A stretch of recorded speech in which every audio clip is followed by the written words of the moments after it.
देखिए, मुगल कालीन राजस्व और मुद्रा रेवेन्यू बहुत महत्वपूर्ण है किसी भी शासन प्रणाली को चलाने के लिए।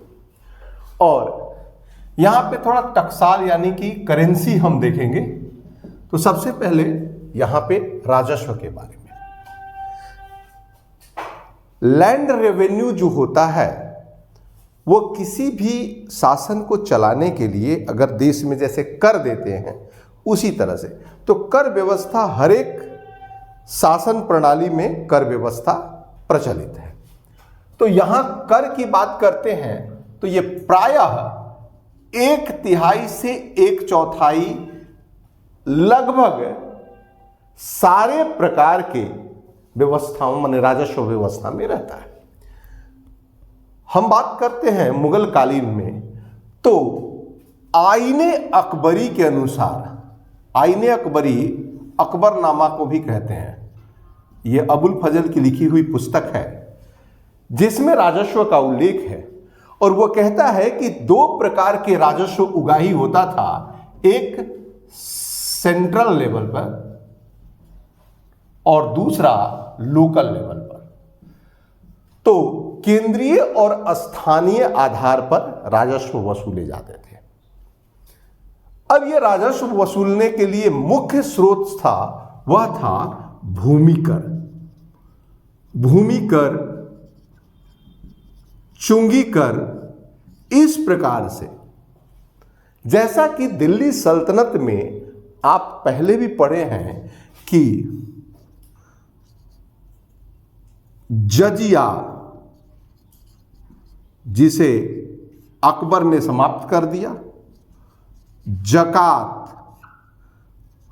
खुम्स और खराज। खराज जो था धार्मिक कर था, यह लूट का कर था, और जकात जो था वह वास्तविक था। तो ये 3 प्रकार की भूमि होती थी। पहली भूमि जो होती थी उसे कहते खालसा भूमि। खालसा भूमि का मतलब वह है कि इससे ये सेंट्रल गवर्नमेंट की भूमि थी, यानी इसका डायरेक्ट रेवेन्यू गवर्नमेंट को जाएगा। जो लोग भी आदमी खालसा करेगा तो वो सीधे सरकार को देगा। जागीर, जागीर किसी व्यक्ति विशेष, भूमि धारण करने वाले व्यक्ति या कोई अधिकारी, उनकी भूमि होती थी। इस भूमि से जो लैंड रेवेन्यू होता था वो पहले आदमी जागीरदार को देता था और जागीरदार फिर गवर्नमेंट को देता था। मदद ए मास, प्रायः इस भूमि से टैक्स नहीं आते थे। यह विद्वानों को या वैसे जो बहादुरी का काम किए उसे गिफ्ट के रूप में दिया जाता था। इसका दूसरा नाम सयूर गाल भी कहते थे। अब भूमि जो होती थी उसके अलग अलग टाइप बांटे गए थे। सबसे पहले हम यहां देखें कि किस प्रकार की भूमि थी। तो एक होती थी पोलज भी भूमि, पोलज या पोलख भी बोलते हैं। यह भूमि जो थी वो सबसे उपजाऊ थी। इसमें प्रतिवर्ष खेती होती थी और इसमें भी एक और खासियत था कि साल में 2 या 3 फसल, कोई 2 फसल करता, कोई 1 फसल, यानी हर वर्ष खेती होती थी। उसे पोलज भूमि कहती थी, उपजाऊ भूमि, जिसे शीत या सीता भी कहते हैं। परती भूमि 1 ईयर का गैप, 1 साल छोड़कर 1 साल खेती की, 1 साल छोड़ दी। चाचर भूमि ये 2 से 3 वर्ष के अंतराल पर खेती की जाती थी, क्योंकि फर्टिलिटी समाप्त हो जाती थी फिर, क्योंकि खाद पानी तो पहले होता नहीं था। और बंजर भूमि में कुछ नहीं होता था, इसमें खेती नहीं होती थी। अब क्या होता था कि खेती जो होता था उसमें आप सुने होंगे कि दहसाला प्रणाली, दहसाला प्रणाली राजा टोडरमल जो कि शेर शाह के शासन काल में ये शुरू किए थे और वही राजा टोडरमल ने यहाँ पे लैंड रेवेन्यू में जब्ती प्रणाली चलाई। जब्ती का मतलब हो गया कि 10 साल 10 इयर्स में एक एवरेज निकाला जाता था और उसी के आधार पर टैक्स दिया जाता था। बाद में अंग्रेजों ने इसे जमींदारी प्रथा में इसी रूप को अपनाया, लेकिन उन लोगों ने गलत तरीके से किया कि 10 साल में जो सबसे ज्यादा उपज दिया होगा उस पर हम लैंड रेवेन्यू तय करेंगे। अब ये जो बटाई होती थी, मतलब कि राजस्व कैसे वसूले, ये 1/3 कैसे वसूले, तो ये डिपेंड करता था भूमि के आधार पर। जैसे हमने पहले भी बताया था कि ये भूमि जो होती थी वो किस प्रकार के, कितनी उपजाऊ है, तो उसमें बटाई का तय किया जाता था। मान लीजिए कि बहुत फर्टिलिटी है, बहुत फर्टाइल लैंड है, तो उस आधार पर उसे बांटते थे। जैसे में ये कनकूत जो है वो 3 किस्म का, यानी कि गुड, बेटर, बेस्ट। तो सबसे पहले जो बेस्ट जमीन होती थी, बेस्ट जमीन थी, फिर उससे मध्यम वर्ग की थी और फिर निम्न वर्ग की थी। तो ये कनकूत में डिवाइड थे। तो यह बटाई की बात करते तो उसी में खेत बटाई। आप देखे होंगे कि एक किसान के पास, काम करने वाले किसान के पास खेत होता था और रेवेन्यू 1/3 यानी इतना खेत मालिक का होगा और इतना खेत आपका होगा। इसमें पैमाने लोग कर देते थे, मालिक वाला पर ध्यान नहीं देते थे, अपना देते थे। तब मालिक ने तय किया कि खेती होने के जब अंतिम समय, कटाई के समय होगा, तो जिधर से चाहेगा उधर से मालिक 1/3 लेगा, 2/3 तुम्हारा। अब ये अलग अलग रेट तय हुआ कि 1/3 किसका होगा, 0.5%, तो आधे आधे, 2/3 इस तरीके से चलते हैं। तो ये इसको कहते हैं खेत बटाई, यानी फसल खेत में ही खड़ा। अब लंक बटाई, जैसे खेत का हिस्सा हुआ। अब लंक का मतलब कि जब बोझा बना दिए, कटाई हो गई, एक हिस्सा हुआ, तो लंक बांधा हुआ चीज, तो बांधे हुए इकट्ठा किए गए चीज पर। और तीसरा रास बटाई, रास कहते हैं अनाज के ढेर को। तो ये क्या होता है कि जब फाइनल जितने ग्रेन्स हुए, उस ग्रेन्स के आधार पर यह बटाई होती थी। तो ये 3 प्रकार की प्रणालियां बटाई के थे, ये अकबर काल में थे। कनकुत हमने बताया कि कनकुत जो है वह किस्म के आधार पर कि कितना उत्तम जमीन है, कि मध्यम जमीन है, कि निम्न जमीन है, और इसी के आधार पर यह परसेंटेज तय होता था। जब्ती सिस्टम हमने पहले भी बताया कि जब्ती सिस्टम की शुरुआत राजा टोडरमल ने किया था और यही 10 साल के लिए आपको इतना रेवेन्यू देना होगा। ये नक्श बटाई, नक्श बटाई क्या होता था कि ये पिछले वर्ष जो उपज हुआ था उसके आधार पर, यानी पिछला वर्ष अगर आपका 10 क्विंटल होता है तो उसी आधार पर इस बार भी आपको बटाई दिया जाएगा। तो ये आप जब्ती समझ लिए, इसको दहसाला प्रणाली भी कहते हैं। तो यह था आपका लैंड रेवेन्यू का हिस्सा। मुगल काल में आर्थिक व्यवस्था, आय का मुख्य स्रोत कृषि था। राजस्व 1/3 होते थे और कृषक वर्ग जो होते थे वह मूलतः 3 प्रकार के होते थे। कृषक यानी किसान, एक खुद काश्त, इसे अमीर किसान कहते थे, रिच। इनके पास अपनी भूमि तो होती थी, इसके अलावा कुछ भूमि ये बटाई पर देते थे। दूसरा होता था पाही काश्त। ये ऐसे किसान होते थे जिनके पास केवल अपने लिए भूमि थी, यानी खाने भर का। तीसरे किसान मुजारियान थे।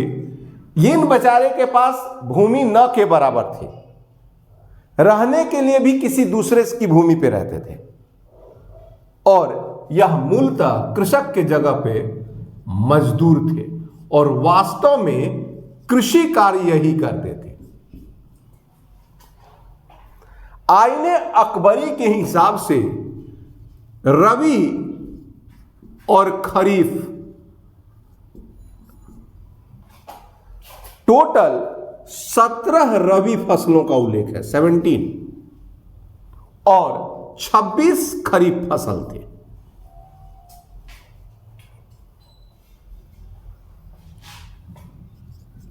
टमाटर, लाल मिर्च और आलू यह पुर्तगालियों के द्वारा लाया गया, यह भारतीय फसल नहीं है। आपको याद होगा कि मोहम्मद बिन तुगलक ने किसानों के लिए ऋण व्यवस्था किए थे। यह ऋण व्यवस्था तकाबी नामक कर था, यह ऋण था एक प्रकार के, जो किसानों को खेती के लिए दिए जाते थे। वास्तव में जब दिल्ली सल्तनत का पीरियड रहा तो इसका बहुत दुरुपयोग हुआ, लेकिन अकबर काल में यह बहुत फायदेमंद हुआ। लाहौर के पास नहर निकाली गई और नहरों से सिंचाई, हालांकि नहर की शुरुआत अगर सच पूछिए तो गयासुद्दीन तुगलक द्वारा किया गया और बाद में हाबे शर्वकर्व लगाया गया था। उसी के आधार पर यह सिंधु में और यमुना में भी नहर निकाले गए। बात करते हैं उद्योग धंधे की, तो हालांकि भारत में प्राचीन काल से मसाला, हाथी दांत, वस्त्र, इसका व्यापार होते रहा, पहले से ही होता रहा, लेकिन सबसे ज्यादा पॉपुलर मुगल काल में गुड़ या चीनी, खांड बोलते थे उस समय। अभी के जो चीनी है वो मशीन से बनते हैं साफ साफ, लेकिन उस समय दानेदार खांड बनाए जाते थे। बर्तन उद्योग में मिट्टी और चीनी मिट्टी के बर्तन बनने लगे। चीनी मिट्टी का मतलब पॉलिशदार, जिसमें बनारस, मथुरा, बनारस में आज भी एक जगह है चुनार, वहां पे स्पेशल किस्म के चिकने चीनी मिट्टी बनते हैं। वस्त्र उद्योग काफी पॉपुलर हुआ और आज तक सूरत की शुरुआत यही इसी समय हुई थी। फिर खादान में खास करके तांबा या लोहा या अन्य प्रकार के खादान उद्योग विकसित हुए। व्यापारियों का एक समूह था और खासकर भारत के ये वाले हिस्से यानी सूरत, और अकबर काल से ही आप ध्यान दीजिएगा कि राल्फ फिच यानी पुर्तगाली, अंग्रेज, डच, डेनिश और फ्रेंच, ये सारे भारत में व्यापार करने के लिए आए। तो व्यापारी वर्ग इतने प्रभावी थे, यूरोप में इतना प्रचलन भारत का हो चुका था भारतीय सामग्री का, जिसके डिमांड को देखते हुए वह यूरोपीय व्यापारी भारत के लिए आए। तो यह भारत के प्रमुख व्यापार आर्थिक व्यवस्था रहा था और इसके भारत के प्रमुख बंदरगाह, उसके बारे में हम बताते हैं। देखिए, मुगल काल में अकबर के बाद समुद्री मार्ग से व्यापार काफी तेजी से विकसित हुआ। खास करके पश्चिम भारत के हिस्सा और पूर्वी भारत में, बंगाल में इसका व्यापार काफी तेजी से बढ़ोतरी हुआ। इसमें सबसे महत्वपूर्ण है कपड़ा। आईने अकबरी के अनुसार वक्ता नामक एक कपड़ा था जो काफी मशहूर था और काफी कीमती था, जो कि भारत में ही पाया जाता था। आज भी ढाका का मलमल इतने प्रसिद्ध हैं कि एक पुस्तक में लिखा हुआ है एनसीईआरटी में बताया गया है कि जब औरंगजेब की बहन जामा मस्जिद को बना रही थी तो उसने मलमल के 7 परत पहने हुए थे, इसके बावजूद उसके बदन झलक रहे थे, तो औरंगजेब ने उसे टोका। तो आप समझिए कि कितनी बारीकी से वह कपड़े बुने जाते थे। इंडिगो उस समय बहुत ज्यादा प्रचलित था और अंग्रेज इसी पर बहुत ज्यादा ध्यान दिए। अफीम एक मादक पदार्थ था, आज भी इसके खेती पर रोक है। मलमल मैंने बताया ही, सोना, तांबा, सीसा और खास करके इत्र। एक जगह है कन्नौज यूपी में जो इत्र के देश के नाम से जाना जाता है और यहां पे बहुत अच्छे कस्तूरी, यह हिरण के नाभि से, नर हिरण रहता है उसके नाभि में पाया जाता है और यह बहुत अधिक शुद्ध सुगंधित है। इसके बाद हाथी दांत। इसके अलावा बहुत सारे ऐसे व्यापार थे जैसे मसालों का, जो यूरोपियों को आकृष्ट किया। इसके लिए सिंध में लाहौरी, जो कि सिंधु नदी के तट पे, फिर गुजरात के तट पे खंभात, भड़ौच, पाटन, महाराष्ट्र में रत्नागिरी, भटकल, दाभोल बिजली परियोजना भी है। ये केरला के तट पे कालीकट और कोची, और उसी तरह से बंगाल के सोनार गांव और सत गांव, ये सारे व्यापार का मुख्य केंद्र था जो कि मुगल कालीन था। अब व्यापारिक व्यवस्था इतनी प्रभावशाली रही, विदेशी व्यापार बढ़े, जिससे यूरोपीय आकृष्ट हुए। इसके बाद हम लोग मुद्रा प्रणाली पढ़ेंगे। मुगल काल में मुद्रा प्रणाली भी अपना एक स्थान रखता है। बाबर के काल में 2 प्रमुख बाबर द्वारा चलाए गए सिक्के थे, एक था शाहरुखी और दूसरा बाबरी। ये दोनों चांदी के सिक्के थे। पानीपत के प्रथम युद्ध जीतने के बाद बाबर ने पूरे लाहौर में शाहरुखी सिक्के बंटवाया था, 1 रुपए का सिक्का था। इससे पहले दमड़ी, जीतल, अधोला, पाबड़ा, जो कि सल्तनत काल से चले आ रहे सिक्के थे, केवल शासकों के नाम बदल दिए जाते थे, बाकी यही सिक्के चलते थे। उस समय कुल 21 टकसाल, जिसको मिंट बोलते हैं, 21 टकसालें थीं जहां सिक्के ढाले जाते थे। शेर शाह ने रुपया सिक्का चलाया, जो भारत का मानक है। उस समय 178 ग्रेन का यह चांदी का सिक्का था, जिसे रुपया कहा गया। अकबर ने सोने के कुछ सिक्के चलाए, जिसमें इलाही था, गोलाकार या 10 रुपए के बराबर था। यह सबसे बड़ा सिक्का था, बड़े बड़े व्यापार के लिए यूज किए जाते थे। उसके बाद संसब था, तिकोना, और जलाली सिक्के थे। ये अकबर के काल में। इसके अलावा अकबर ने निशार सिक्के चलाए। जहांगीर के काल में फिर चांदी के सिक्के चलाए गए। अकबर के शासन काल में 2 प्रमुख और सिक्कों का उल्लेख मिलता है। एक सिक्का में जिसमें राम और सीता का उल्लेख है, राम सीता वाले सिक्के अकबर द्वारा चलाए गए।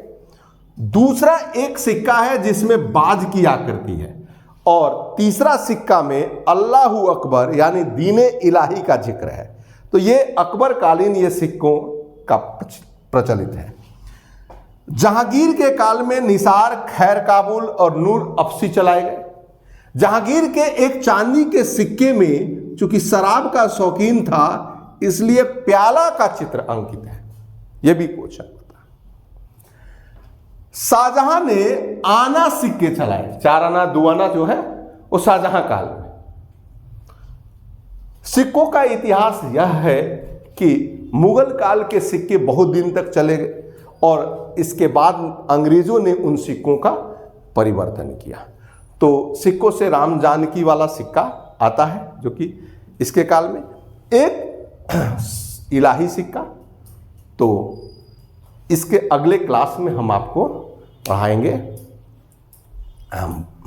ये मुगल काल के प्रमुख वास्तुकला, भवन निर्माण बहुत इंपॉर्टेंट है, और आर्ट एंड कल्चर, कला और संस्कृति।